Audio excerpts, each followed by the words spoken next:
Selamat malam Ibu dan teman-teman. Terima kasih atas kesempatan dan waktu yang telah diberikan bagi kelompok kami.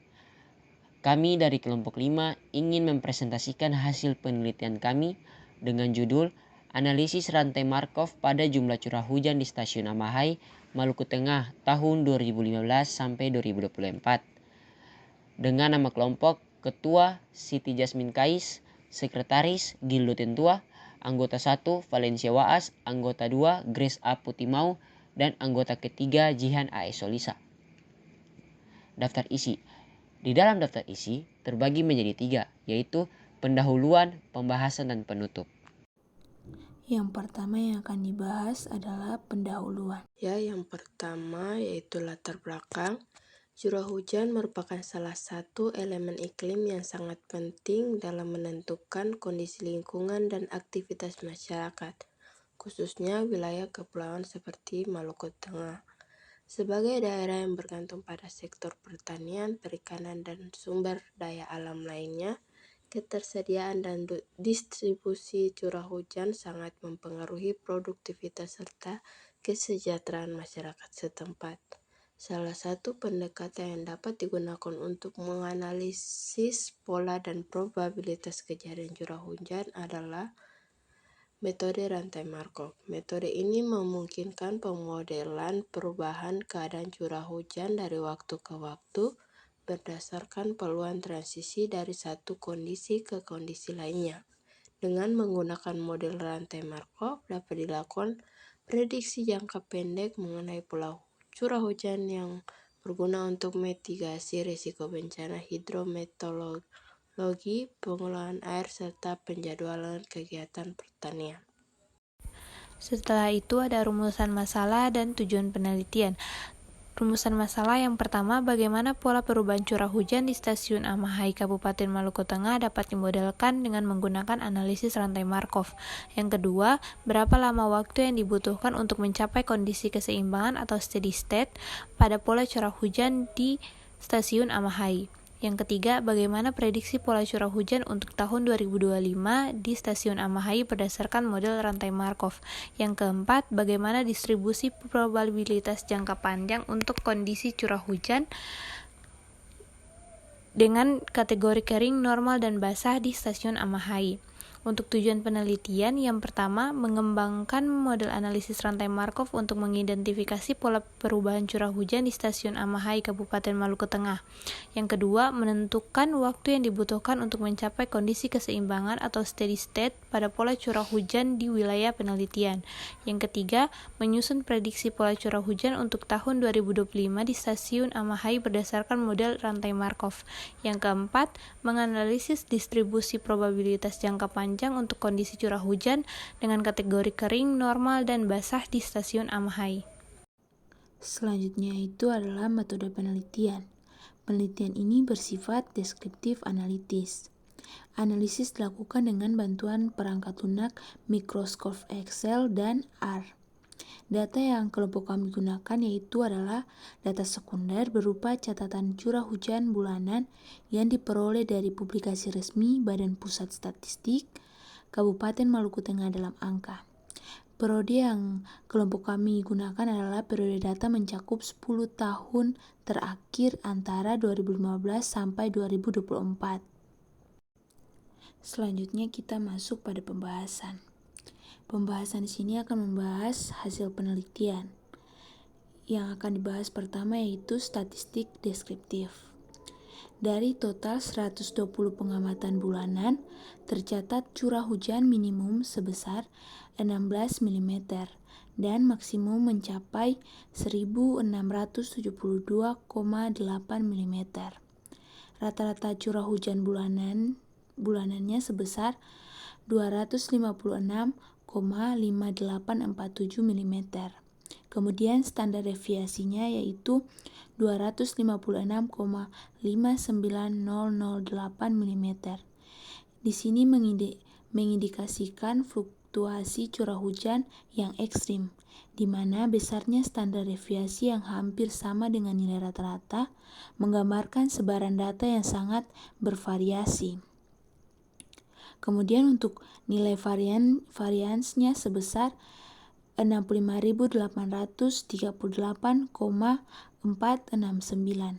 Semakin menegaskan bahwa tingginya keragaman pola curah hujan di wilayah ini. Kondisi ini mencerminkan karakteristik iklim di Maluku Tengah yang memiliki perbedaan yang tajam antara musim hujan dan kemarau, sehingga memerlukan strategi pengolahan sumber daya air yang adaptif untuk mengantisipasi periode basah dan kering yang ekstrim. Selanjutnya, pada slide ditampilkan proses kategorisasi dan konversi data curah hujan. Di bagian kiri, pada tabel bisa dilihat kategori curah hujan telah dibagi menjadi 3 state berdasarkan jumlah curah hujan bulanan dalam milimeter. State 0 menunjukkan kondisi kering, yaitu jika curah hujan kurang dari 100 mm. State yang 1 untuk kondisi normal, yaitu antara 100 sampai 200 mm, dan state 2 untuk kondisi basah, yaitu lebih dari 200 mm. Kemudian di bagian kanan adalah hasil konversi dari data curah hujan bulanan dari tahun 2015 hingga 2024 berdasarkan kategori sebelumnya tadi. Angka-angka pada tabel ditunjukkan urutan state untuk setiap bulan di masing-masing tahun. Misalnya pada tahun 2015, pada bulan Januari dikategorikan sebagai state 0 atau kering, Februari sebagai state 1 atau normal, dan begitu untuk seterusnya. Setelah itu, pada slide selanjutnya ditampilkan hasil perhitungan frekuensi dan probabilitas transisi antar state. Di tabel sebelah kiri, kita bisa lihat bahwa frekuensi transisi dari satu state ke state lainnya. Misalnya dari state 0 ke 1 terjadi sebanyak 11 kali. Total transisi yang berasal dari state 0 adalah 24, dari state 1 adalah 37, dan dari state 2 adalah 49. Untuk rumusnya sendiri, PIJ sama dengan NIJ dibagi NS. Di sini NIJ adalah jumlah transisi dari state I ke state J, sedangkan NS adalah total transisi yang berasal dari state I. Untuk contohnya, misalnya untuk menghitung P01 atau peluang dari state 0 ke 1, karena nilai state IKJ-nya 11, maka akan dibagi dengan total transisi dari state 0 yaitu 24 dan menghasilkan 0,4583. Ya, hasil penelitian berikutnya yaitu tabel 2.3.5, yaitu probabilitas transisi state I ke state J.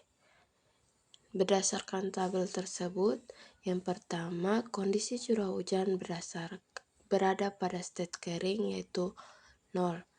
Kering tetap kering 37,5%, kering ke normal 43,83%, kering ke basah 16,67%. Yang kedua, kondisi curah hujan berada pada state normal yaitu 1, normal tetap kering 29,73%, normal ke normal 32,43%, normal ke basah 37,84%. Yang ketiga yaitu kondisi curah hujan berada pada state basah, yaitu dilambangkan dengan 2. Basah tetap kering 10,20%, basah ke normal 26,53%, basah ke basah 63,27%. Probabilitas pada tabel di atas dapat disajikan ke dalam bentuk matriks berukuran 3x3. Teman-teman bisa lihat di bawahnya ini. Berikut diagram transisi. Diagram transisi di samping ini menggambarkan secara visual matriks probabilitas transisi satu langkah, di mana transisi ditunjukkan oleh tanda panah dan state ditunjukkan oleh lingkaran. Teman-teman bisa lihat di gambar 2.3.1 pada slide. Selanjutnya itu perhitungan probabilitas transisian langkah. Pasti teman-teman sudah mengetahui di mata kuliah proses stokastik yang dimana perhitungan peluang transisi N langka ini ingin mencari apa? Untuk perhitungan ini ingin mencari langkah keberapakah itu matriksnya akan stabil. Dari perhitungan kami, matriks yang stabil yaitu berada pada P pangkat 19 yang dimana akan dicocokkan dengan matriks sebelum dan sesudah. Matriks sebelumnya itu P pangkat 18 dan matriks sesudahnya itu P pangkat 19 yang dimana P pangkat 18 dan P pangkat 19 itu sudah stabil. Selanjutnya untuk konvergensi matriks probabilitas transisi. Setelah kami menghitung matriks peluang transisi sampai dengan P pangkat 19, terlihat bahwa matriks tersebut itu konvergen ke distribusi steady state, yang dimana maksud dari konvergen ke distribusi steady state itu ia konvergen ke langkah yang ke-19 atau P pangkat 19. Ini menunjukkan bahwa probabilitas jangka panjang untuk kondisi curah hujan di stasiun Amahai, Kabupaten Maluku Tengah adalah untuk kondisi kering yaitu sebesar 22,87%, kondisi normal sebesar 32,89%, dan kondisi basah sebesar 44,25%. Stasiun Amahai itu akan cenderung akan mengalami kondisi basah yang dimana peluang tertinggi yaitu berada pada kondisi basah yaitu 44,25%. Selanjutnya yaitu prediksi curah hujan untuk tahun 2025. Berdasarkan data terakhir yang diketahui pada bulan Desember 2024, state 1 atau kondisi normal, kita dapat memprediksi peluang curah hujan untuk 12 bulan ke depan yaitu dari bulan Januari sampai dengan bulan Desember 2025 menggunakan vektor state awal 010 dikalikan dengan matriks probabilitas transisi N langka pada persamaan 2.1.5. Kenapa di sini untuk vektor state awal itu 010? Karena berdasarkan data terakhir yang diketahui pada bulan Desember 2024 yaitu berada pada kondisi normal. Jadi vektor state awal yaitu 010. Terus untuk perhitungan ini kami menghitung sampai P pangkat 12 dikarenakan kami ingin memprediksi peluang curah hujan untuk 12 bulan ke depan. Baik, selanjutnya itu tabel 2.3.6 yaitu rangkuman prediksi tahun 2025. Untuk tabel ini kami sudah merangkum semua perhitungan yang di slide sebelumnya itu. Dari hasilnya itu kami merangkum ke dalam tabel ini berdasarkan bulan dan peluang-peluang kondisi kering, normal, dan basah. Selanjutnya perhitungan distribusi steady state atau limiting probability. Berdasarkan persamaan 2.3.2 dapat dihitung limiting probability atau P dapat diperoleh dari persamaan 2.1.6. Terdapat 3 solusi limiting probability. Kenapa terdapat 3 solusi? Dikarenakan karena kita punya state space-nya ada 3, di mana ada kondisi kering dengan state-nya 0, kondisi normal dengan state-nya 1, dan kondisi basah state-nya 2. Dari persamaan 2.1.7 diperoleh P0 sama dengan sigma dari PI dikali dengan PIJ dengan I sama dengan 0 menuju 2, di mana di sini I-nya yang berjalan sama dengan P0 dikali dengan P00 ditambah dengan P1 dikali dengan P10 ditambah P2 dikali dengan P20. Begitu pula dengan P1 dan P2.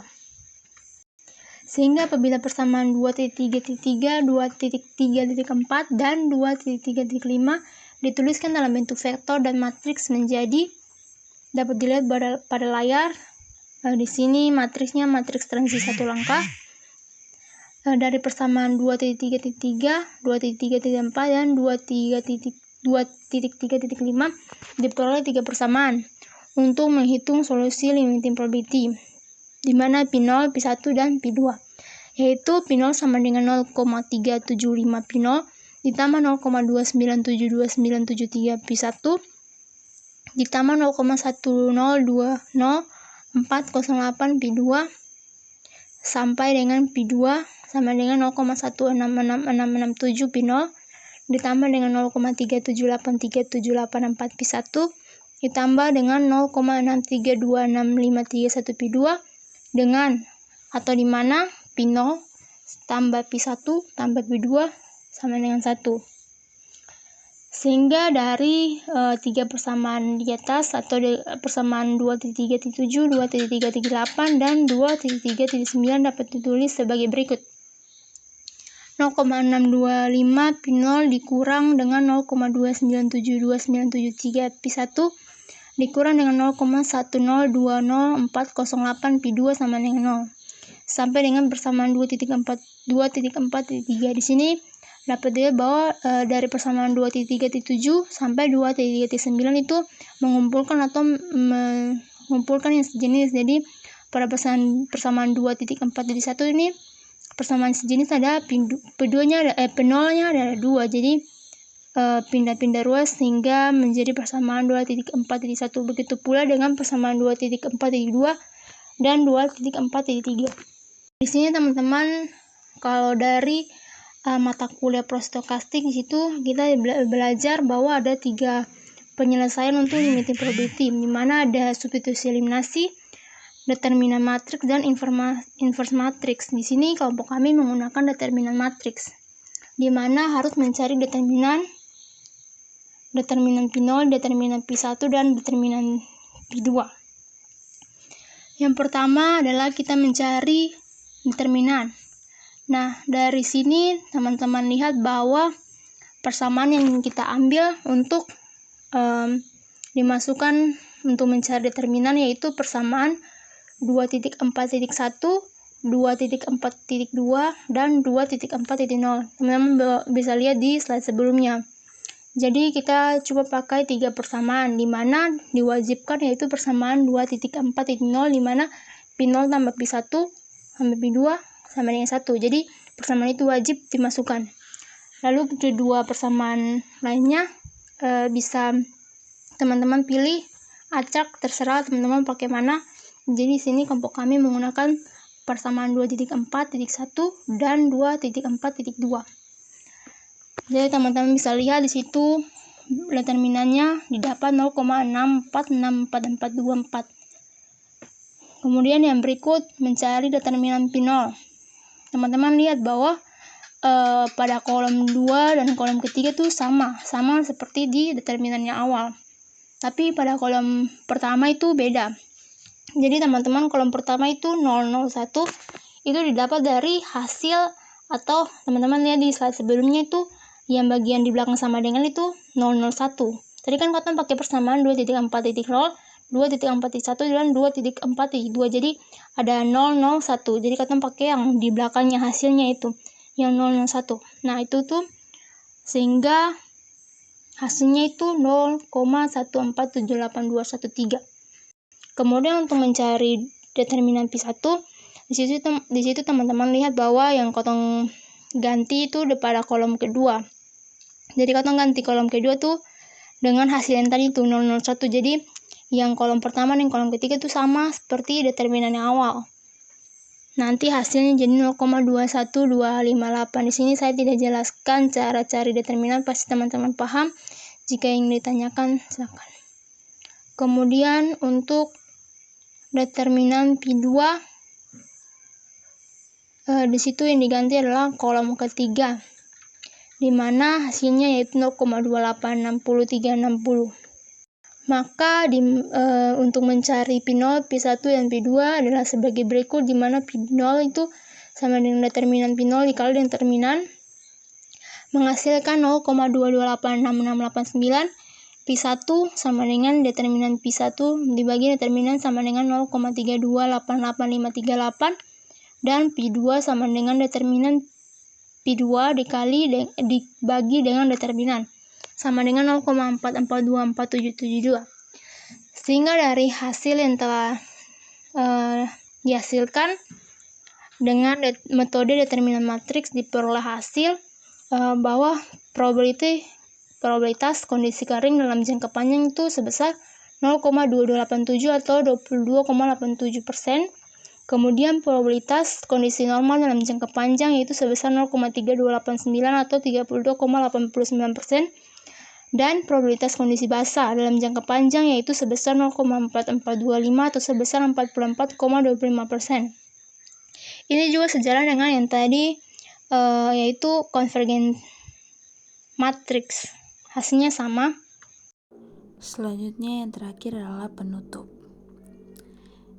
Pada penutup kita akan membahas kesimpulan, yaitu berdasarkan analisis rantai Markov terhadap data curah hujan di Stasiun Amahai, Kabupaten Maluku Tengah, dapat disimpulkan yang pertama, pola curah hujan akan mencapai keseimbangan atau steady state setelah sekitar 19 periode atau bulan, di mana distribusi probabilitas tidak lagi bergantung pada kondisi awal. Yang kedua, dalam jangka panjang, curah hujan bulanan di Stasiun Amahai akan cenderung. Yang pertama adalah kering, di mana kurang dari 100 mm per bulan, dengan probabilitasnya adalah 22,87%. Kemudian normal antara 100 sampai 200 mm per bulan, dengan probabilitas 32,89%. Kemudian basah itu lebih besar dari 200 mm per bulan dengan probabilitas 44,25%. Kemudian yang ketiga adalah kondisi basah merupakan state dengan probabilitas tertinggi dan juga memiliki tingkat kestabilan tertinggi atau probabilitas tetap di state yang sama sebesar 63,27%. Kemudian untuk kesimpulan yang keempat adalah untuk tahun 2025 dengan mengasumsikan kondisi awal bulan Desember 2024 adalah normal. Prediksi menunjukkan kecenderungan yang semakin mendekati distribusi steady state seiring berjalannya waktu. Sekian presentasi dari kelompok kami. Jika ada pertanyaan dari kelompok lain, kami persilakan pada kolom komentar.